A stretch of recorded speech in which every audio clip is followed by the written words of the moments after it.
2 Thessalonians chapter 2, verse 9, Paul says this. He says, the coming of the lawless one is by the activity of Satan, with all power and false signs and wonders. Okay, listen. The coming of the lawless one is by the activity or energia. Energia, that's where we get the English word energy. So it means energy or even power. Some people don't like to use that word today. Energy, that sounds like a new age word, talking about energy. Well, no, the coming of the lawless one is by the energy, right?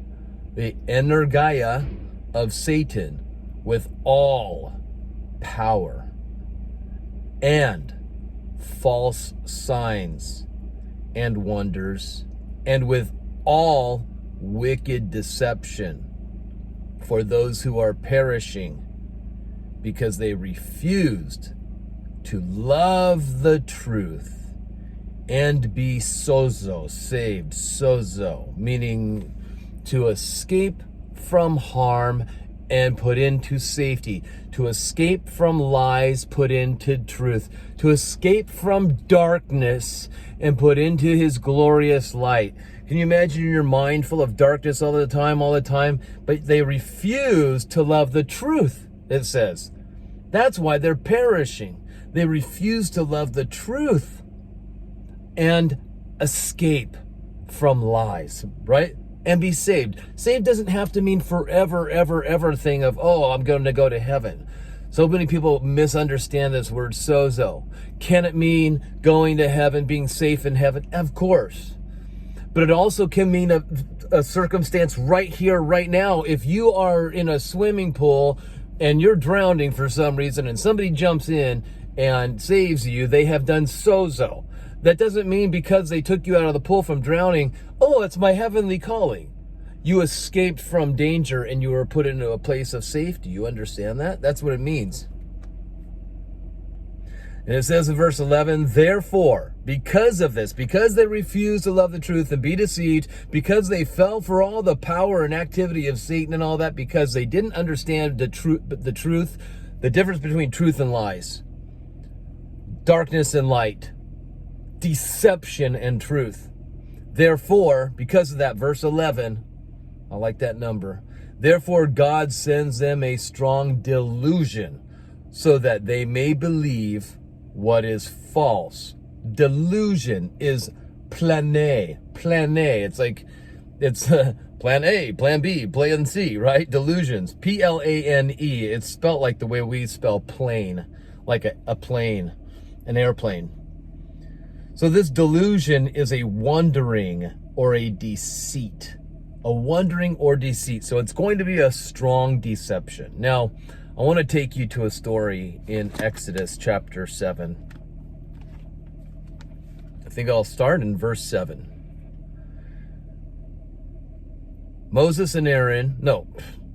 7. Now Moses was 80 years old, and Aaron 83 years old when they spoke to Pharaoh. So Aaron's 3 years older than his brother Moses. Listen, I know you've seen the cartoons and you've seen the movies, and this is an 80-year-old Moses. And, he wasn't some young kid. He was much older than me. I'm turning 50 on Saturday. Today's Thursday. Friday, Saturday, 2 more days, I'll be 50 on the 29th of January. Moses was 30 years older than me. Aaron was 33 years older than me, because he's 83 years old when they spoke to Pharaoh. Then the Lord said to Moses and Aaron, when Pharaoh says to you, prove yourselves by working a miracle. See, we're just talking about these false signs and miracles. Prove yourself. When Pharaoh says to you, prove yourself by working a miracle, then you shall say to Aaron. So Moses is going to say to, Aaron, take your staff and cast it down before Pharaoh, that it may become a serpent. So Moses and Aaron went to Pharaoh and did just as the Lord commanded. Aaron cast down his staff before Pharaoh and his servants, and it became a serpent. Then Pharaoh summoned the wise men and the sorcerers, and they, the magicians of Egypt, also did the same by their secret arts. For each man cast down his staff, and they became serpents. But Aaron's staff swallowed up their staffs. Now listen, there's so much. Oh man, could probably talk about this for at least 2 hours, but I'm on my way to get to the gym this morning and then go to work right after that. So I want to try to make this short, but still powerful. So let's talk about all this. Now, there is this thing that, because certain things that I speak about on YouTube, that people say, hey, that sounds new agey. Just like I was saying that word energy, right? Satan's energy, this deceptive energy that he uses. It sounds like new age. If I were to say the word energy, demonic energy around you or stuff like that. It sounds new age when I talk about the number 11, because new agers have taken that number 11 and use it. Interesting how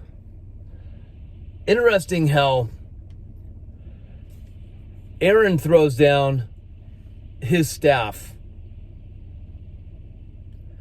and his staff becomes a snake.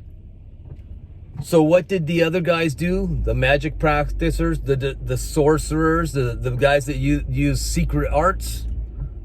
Now that's a energy, energeia in Greek. That's an energy that comes from the devil, right? I mean, what energy did Aaron use? Well, that was God's energy, or even power, that transformed Aaron's staff into a snake. Okay, listen, I want you to hear this. Aaron's staff, a piece of wood, became a snake. Wood that doesn't know a snake, has no intimacy with snake, doesn't have DNA of a snake, it's a piece of wood, becomes a snake. It's as if you can say Aaron's staff, who knew no snake, was made a snake. That's going to be important. I'll talk about that a little bit later. But remember 2 Corinthians 5:21. Okay? Because that's where I'm referring to.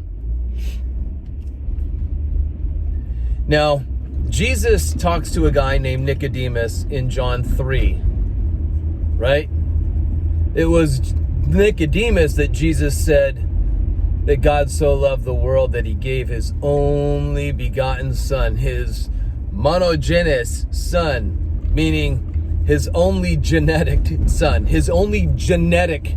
genes, meaning Jesus, the only one with God's pure genes. God sent him, right, for us because he loved us so much. Now, he's talking to Nicodemus, but before he says that to Nicodemus, he says that the Son of Man must be lifted up, just like Moses raised up the snake in the wilderness. Now, when Moses and Aaron come out of Egypt with those Israelites and they cross the Red Sea, they did not enter into the promised land. You think they're going to go from slavery and bondage 400 whatever years? This is a long time to be under slavery and bondage. And they finally get set free to do what? Wander around in circles for 40 years. In circles. They could have easily got into their destination, but they wandered. And then because the promised land had resistance in it, then the people, once they got there, they wouldn't enter it. Even though God said, enter in. No, it's too scary. There's giants. What are you're sending us to our death. Well, God was sending them across the sea. And how do you cross the sea? Are they going to all like try to empty the sea so they can go across dry land? Everybody grab your buckets. We're going to empty the sea. No, it doesn't work that way. It was God's power that split the sea, right? And it was God's power that was going to defeat those giants. But the people didn't trust God. They didn't trust him. They trusted their skills and their abilities and their size. And they saw that the giants had greater skills, greater abilities, and greater size than them. So they didn't get to enter into their promised land. Now,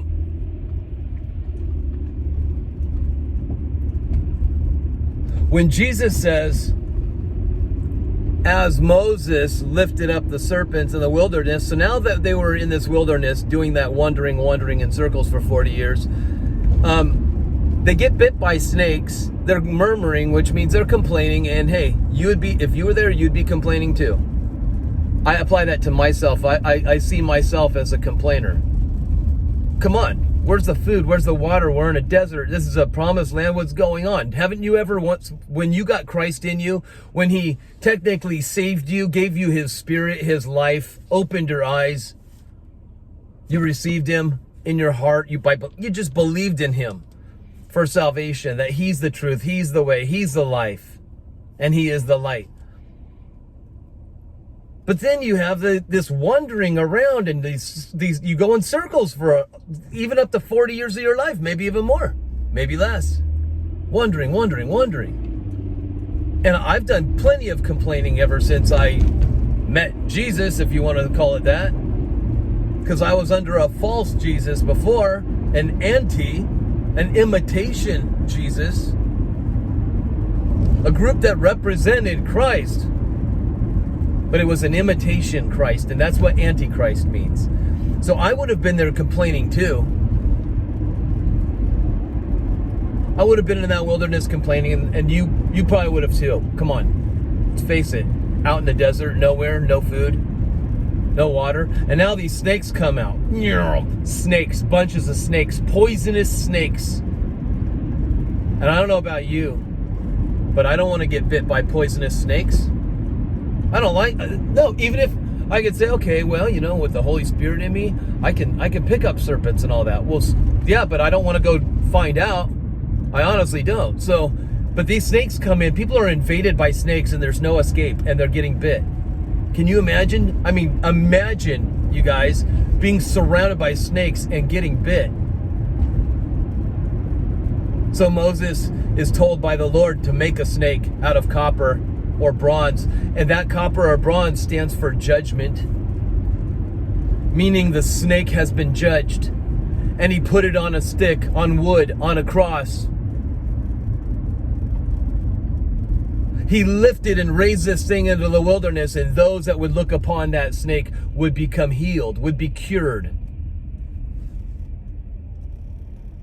And so too, those of us that look to Jesus for salvation, we receive salvation, even healing if you will look to him, because it belongs to you. He died, he gave you healing, he gave you salvation, he gave you his life. And we just look to him, and that's what Jesus was talking about when Moses lifted that serpent. But then if you can go back to when Moses and Aaron were going before Pharaoh, and Aaron drops his stick on the ground and it becomes a snake. Remember, that thing that Aaron had in his hand was made of wood, and wood became the snake. And the other guys, they did the same thing. They showed that they had power with them too. But the one thing was, God's power overpowered the darkness, the enemy's power. Moses' snake, or Aaron's staff, which became snakes, swallowed the other snakes, the other staffs. Now listen to this. Jesus in 2 Corinthians 5:21, he who knew no sin was made sin, so that you might be made the righteousness of God in him. And then when all those Israelites looked to the snake that Moses raised, saying, the serpent has been judged, the very thing that's causing you death has been judged. Look to it. look to it as being judged, and you will be healed. You will be delivered. Now, Jesus, who knew no sin, was made sin. And he became judged for us. Sin became judged on the cross. Jesus, just like that snake, was made sin. The snake was the thing that killed people. Sin is what kills and destroys and perishes you and I. And then guess what? Jesus became it.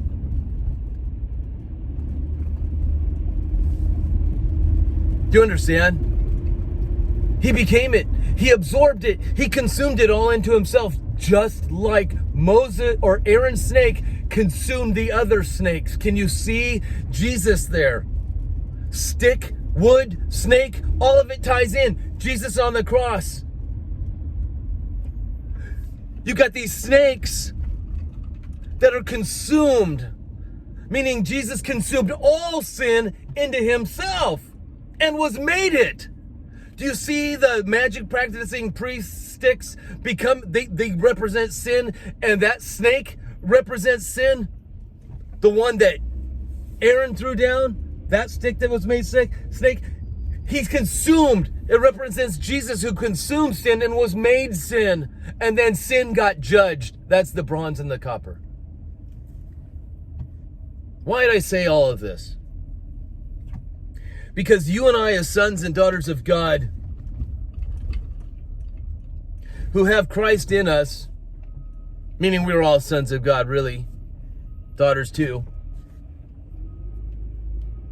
we have this gift given to us where we can test all spirits and learn to discern between what is false Christ and what is true Christ, what is imitation Christ and what is true Christ, the real deal, reality Christ. You have this discernment that's in your spirit, and it's tuning our minds into that discernment so that we can see what is of darkness, power of darkness, and power of light.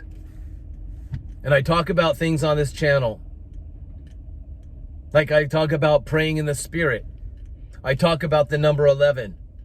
Just because imitation Christ, New Age, can use things like, there are people that speak in different languages. They call it speaking in tongues as well. But what kind of spirit is giving them that? Because there's another thing. Paul says, pray in the Spirit at all times. Pray in the Spirit. And guess what? While you're praying in the Spirit, that Spirit's going to help you say things that you don't know how to say in prayer. So the Spirit's going to do it for you. I mean, you talk about the greatest way of resting in the Lord. Complete rest, because your mind's not involved, your mouth is involved, but it's not really working. It's not like you're out of rest by moving your mouth. You're praying in the Spirit, which means you're not even working your mind in it. There's no works involved at all. You're completely trusting in the Spirit, and the Spirit is praying for you. Oh, that's living in His grace completely. Paul says to use this gift at all times, praying in the Spirit at all times in Ephesians chapter 6. It is our 7th piece of armor to pray in the Spirit at all times. But New Age does that stuff. People that get possessed by demons do that stuff. People that get involved in all these different spiritual things, but it's false spiritual. It's imitation. It might be of Spirit, but it's not of the Holy Spirit. So how can we know? How can we know? Well, you got the Spirit of God in you. Are you training your mind to discern? To discern. Or do you not trust in truth and you fall for deception and lies? Because we talked about that. We read about that. People, because they don't trust the truth, they don't believe in truth, they're not secure in the truth, so they fall for the lies and get deceived easily. That's because their faith wavers all over the place. That's why we're trying to train our minds to tune into the Spirit. What our true identity in Christ is, you guys. Identity is a huge issue. Identity. Know who you are. Learn what you've been given, right? Discover all the gifts you have and then use them. Learn to use them. And praying in the Spirit's one of those things. But there's others that do that, and I can't trust if praying this. Go to the Lord and ask Him yourself if it's real for you. Paul said to do it. Why should I do it? And then activate it. I can't even tell you how to do it, but it happened to me. But I desired it. If it's real, Lord, I want it, and I got it, and I use it.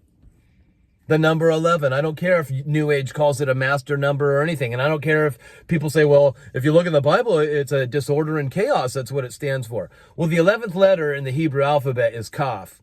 Kaf, and it means to take hold of what is yours. Grab hold of what is yours. Truth is yours, so take it. All the gifts that God gave you, take them. 11 them. Grab hold of them. Join together. Now, that's why I talk about 11. You guys already know this. It's two number ones that reflect each other perfectly. And they're joined together to make one number. Although they look like two, they are one. This is unity. This is the one who is joined to the Lord is one spirit. Do you see that? This is also, as he is, so are you in this world. You are one spirit with the Lord. That's why he shows me the number 11 all the time. God does.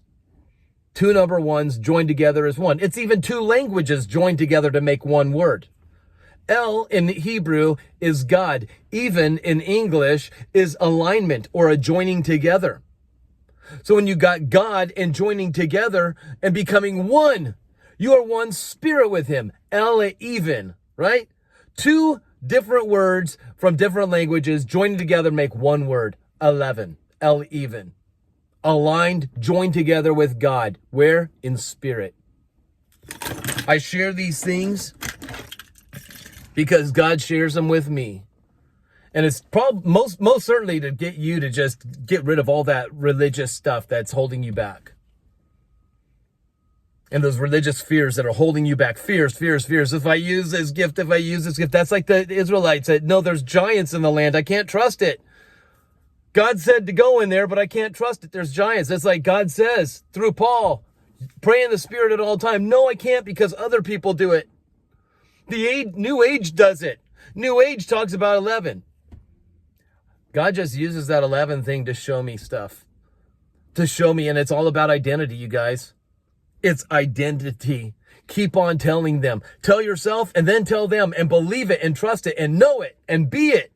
That you are one spirit with the Lord. You are a son of God. You have his power in you, and it's dunamis, which is explosive dynamite power. Yes, there is imitation Christ. Yes, there is. But we have the gift of discerning between these different spirits. We have the gift of seeing darkness and seeing light, you guys. Are we tuned into it, or are you feeding on so much darkness, so much false stuff that you don't know what truth is anymore? You don't know the difference between truth and lies, deception. I'm afraid that we consume so much and consume so much stuff for our minds, feeding our minds all day, every day on all the junk food we can get. Before you know it, you don't know what's healthy food and you don't know what's junk food. You're just consuming it all. And then that causes confusion. And that causes disorder and chaos. So we need to learn to tune in. We need to let go. Let go of those fears. Let go of those doubts. Let go of the worries. Let go of those distrusts. Let go of that residual religious stuff. Let go of worrying if this new age or whatever. No, if you got the Spirit of God in you, you're beyond that. Don't be afraid to use the power of God. Just because others use false powers doesn't mean that you can't use the power of God in your life and in the lives of others, affecting them as well. So let go of all that junk so that you can flow in his life, in his truth, in his dunamis power. Right? So my friends, this is 2022. Let's look at 2022 in the face and say, hello, 2022. The sons of God are coming for you. All right, guys, God bless you. I love you all. Have a great day, and I'll see you in the next video.